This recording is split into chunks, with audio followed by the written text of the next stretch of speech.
Salve a tutti ed eccoci arrivati al traguardo di questo nostro veloce viaggio attraverso la storia d'Italia raccontata dal nostro cinema. Siamo partiti con il 1905 e l'Italia che vede le origini del cinema italiano. Poi abbiamo visto l'Italia del regime fascista e del cinema di regime. In seguito abbiamo visto l'Italia della ricostruzione e la grande stagione del neorealismo. Poi c'è stata l'Italia del miracolo economico degli anni 60 e della commedia all'italiana. In seguito abbiamo visto negli anni 70, gli anni di piombo, l'avvento delle televisioni private. Poi sono seguiti gli anni 80, gli anni del riflusso e della crisi del cinema italiano. Nel video precedente abbiamo visto gli anni della cosiddetta Seconda Repubblica, che vanno dall'inchiesta di Tangentopoli dei primi anni 90 fino alle soglie della crisi del 2008-2010, la crisi finanziaria di portata mondiale. In questo video vedremo l'Italia tra le due crisi, cioè tra la crisi appunto del 2008-2010 e l'attuale crisi pandemica, che ha provocato il blocco di tutte le attività produttive, comprese quelle della produzione di film e delle chiusure delle sale cinematografiche, e ha visto un'impennata nell'utilizzo delle piattaforme di streaming. Perciò adesso, pronti per lo sprint finale, partiamo!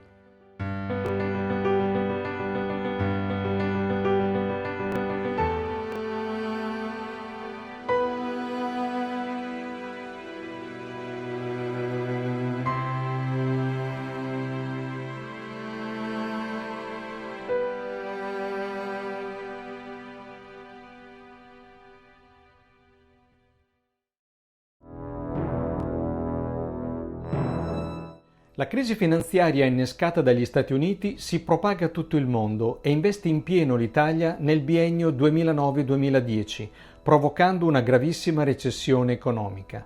Falliscono migliaia di aziende, il tasso di disoccupazione cresce in modo vertiginoso. È chiaro che in una situazione come questa anche il cinema italiano ne soffre. Il pubblico in sala cala di un 10% e in alcuni momenti anche del 15%. Dal punto di vista produttivo anche i contributi pubblici calano sensibilmente, ma nonostante questo il cinema italiano riesce ancora a produrre una quantità abbastanza elevata di film e alcuni di questi anche di ottima qualità. Insomma, il cinema italiano non molla e presto saprà ritornare sulla scena internazionale. Checco, la mamma di Alfredo e la sorella...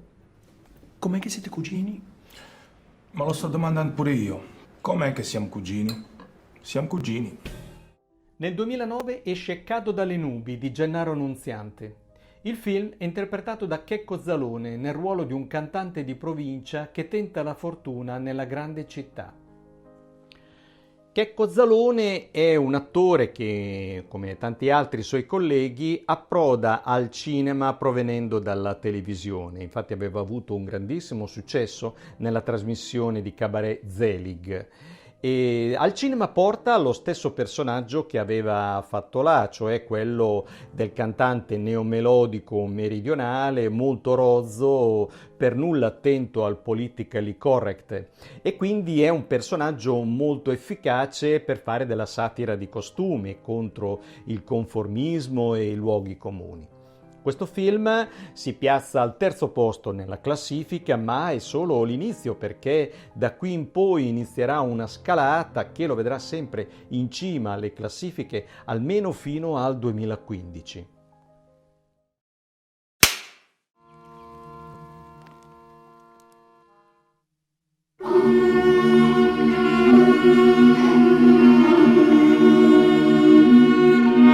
Nel 2010 esce L'uomo che verrà di Giorgio Diritti. Il film, ambientato nel 1944, racconta gli eventi antecedenti alla strage di Marzabotto, visti attraverso gli occhi di una bambina di 8 anni. Questo film è stato molto apprezzato dalla critica, ha vinto 3 David di Donatello, 3 Nastri d'Argento e narra una vicenda sulla quale peraltro sono stati fatti molti film, una vicenda nota e tragica. La novità forse sta nel punto di vista, che è quello di una bambina muta di 8 anni. Per quanto riguarda lo stile, si vede molto qui l'influenza della scuola di Ermanno Olmi, perché il tutto è raccontato in modo molto sobrio, privo di retorica, con molto rigore morale, in cui per esempio le scene di violenza sono quasi sempre fuori campo.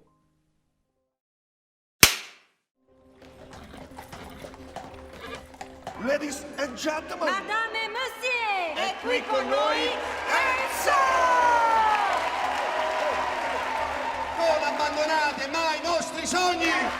Reality è un film di Matteo Garrone uscito nel 2012 e che narra la vicenda tragicomica di un pescivendolo che vive ossessionato dall'idea di essere chiamato a partecipare al reality show Il Grande Fratello. L'attesa spasmodica diventa un'ossessione fino ad alterare la sua percezione della realtà.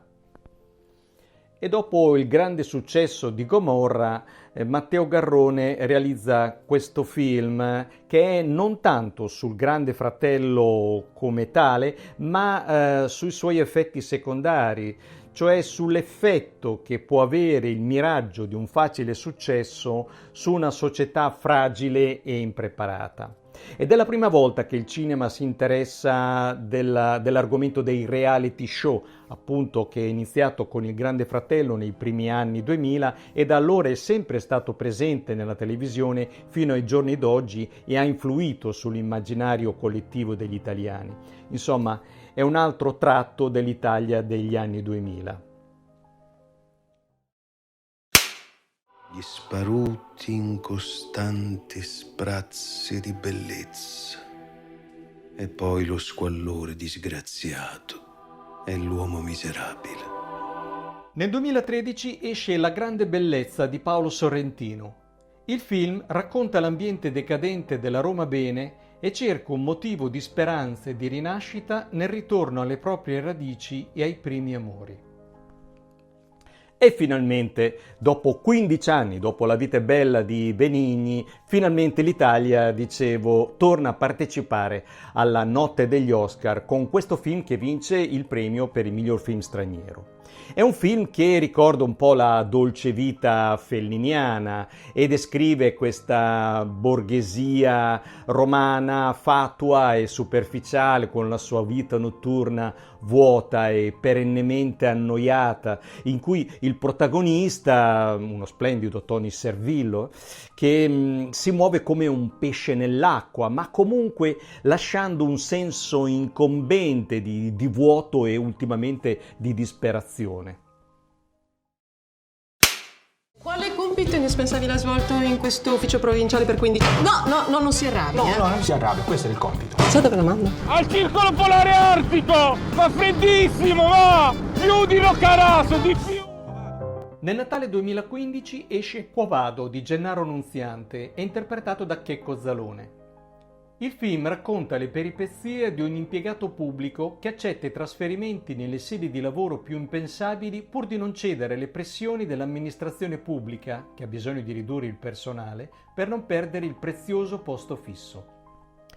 Ed ecco di nuovo Checco Zalone, che con questo film scala la vetta della classifica delle vendite e la manterrà addirittura per altri 3 anni. In questo film Checco Zalone, che interpreta un po' sempre lo stesso personaggio in tutti i film che fa, aggiunge una punta di satira in più, cioè prende in giro il mito del posto fisso, cioè quella tipo di categoria di persone per i quali il posto in provincia o in regione diventa l'obiettivo di una vita e una volta raggiuntalo si inchiodano alla poltrona fino alla pensione e non lo mollano più, costi quel che costi. Madam, please, calm down, because we will send rescue, but you need to calm down. Okay, so save your battery, I will call you back, okay? Fuoco a mare di Gianfranco Rosi è un documentario uscito nel 2016 che racconta una giornata di vita sull'isola di Lampedusa, tra drammatiche operazioni di salvataggio di migranti e la vita dei contadini dell'isola che sembra scorrere indifferente. Gianfranco Rosi è un regista di documentari che già 3 anni prima aveva vinto il Leone d'Oro al Festival di Venezia. Con questo film vince l'Orso d'Oro al Festival di Berlino. Non è la prima volta che il tema degli immigrati clandestini viene fatto oggetto di un film, anzi diciamo che dai primi anni 2000 ogni 2 o 3 anni ne compare qualcuno. Per esempio nel video precedente ho parlato del Pumarò, il film di esordio di Michele Placido. Ma nessuno aveva ricevuto un premio tanto prestigioso come questo e quindi nessuno era stato capace di portare all'attenzione del grande pubblico un tema così controverso, scomodo e forse a volte anche un po' censurato, no? Comunque questo è in ogni caso uno dei tratti dell'Italia di questi anni.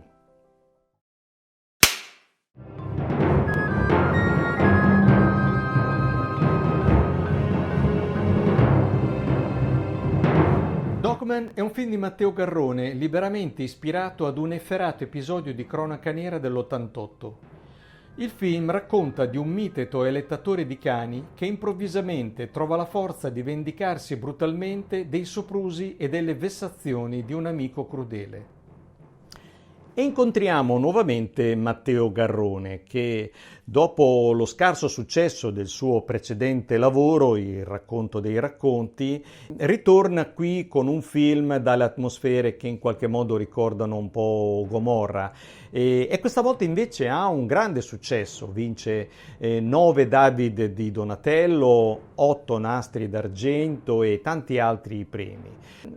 Dogman è un film che può essere percepito forse come un po' respingente, forse per scene di violenza piuttosto crude, soprattutto nel finale, ma soprattutto per l'atmosfera angosciante che lo pervade, quasi apocalittica.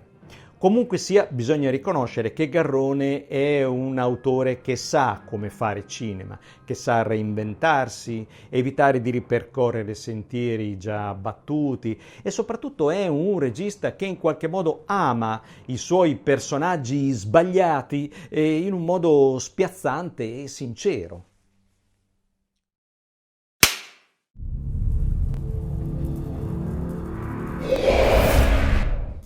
Nel 2019 esce il sorprendente Il primo re, diretto da Matteo Rovere. Il film, senza concedere nulla alla spettacolarità dei film peplum del passato, racconta con meticolosità quasi archeologica la storia di Romolo e Remo e della fondazione di Roma. Questo film è molto interessante, se non altro perché dimostra la capacità del cinema italiano di ritrovare la sua vena creativa quando ormai sembrava perduta. È un film notevole, non solo per la sua attenzione alla ricostruzione molto meticolosa, dicevo quasi archeologica, della vicenda mitica della fondazione di Roma. Pensate che i personaggi parlano in proto-latino coi sottotitoli in italiano, proprio per dare realismo alla vicenda, quanto anche per le risorse che sono state impiegate per la sua realizzazione. Ha avuto un budget da colossal, 8-9 milioni di euro, cosa che non si vedeva da tempo, e ha avuto un successo enorme al punto che ne è stata fatta una serie TV. Questo ormai è un classico. Ma proprio quando il cinema italiano stava mostrando nuovamente segni di ripresa, una nuova calamità si abbatte sul cinema stesso, ma più in generale sul mondo intero.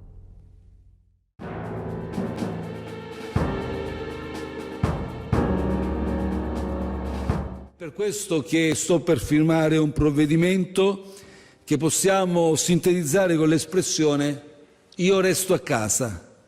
Agli inizi del 2020 si diffonde in tutto il mondo la pandemia di Covid-19 che ha provocato e sta tuttora provocando milioni di morti. Per contenere la diffusione del contagio, le autorità nazionali hanno decretato il blocco di tutte le attività e di tutti i movimenti personali fino alla fine della primavera. È seguita poi nell'estate un leggero allentamento delle misure di sicurezza, ma poi, a causa del manifestarsi di una seconda ondata di contagi, nuove restrizioni in autunno. Dalla fine della primavera 2021 la situazione sta lentamente tornando alla normalità, anche grazie ad una massiccia campagna di vaccinazioni. E così la ripresa appena intravista nella stagione 19-20 viene bruscamente interrotta dalla pandemia. Ma in questo periodo di forzata attività la domanda di cinema non è diminuita, anzi è aumentata considerevolmente, proprio a causa del maggior tempo libero che ognuno di noi ha avuto. Gli stessi video che state vedendo sono poi stati realizzati proprio in questo periodo. Dicevo, aumentata la domanda di cinema, cambiando però ovviamente la modalità di fruizione dell'opera cinematografica, e hanno avuto un incremento enorme le piattaforme di streaming, Netflix, Amazon Prime, Disney Plus, Rai Play e tante altre, accelerando peraltro una tendenza che comunque era già presente nel mercato da tempo. E non so a questo punto se, quando ritornerà la situazione normale, le cose torneranno più come prima. Comunque, con un segno di speranza, vorrei concludere con un'ultima segnalazione.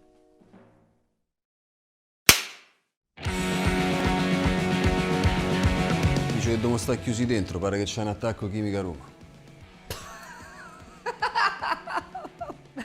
Il 17 giugno 2021 Rai Play rende disponibile sulla sua piattaforma di streaming il film Il giorno e la notte di Michele Vicari.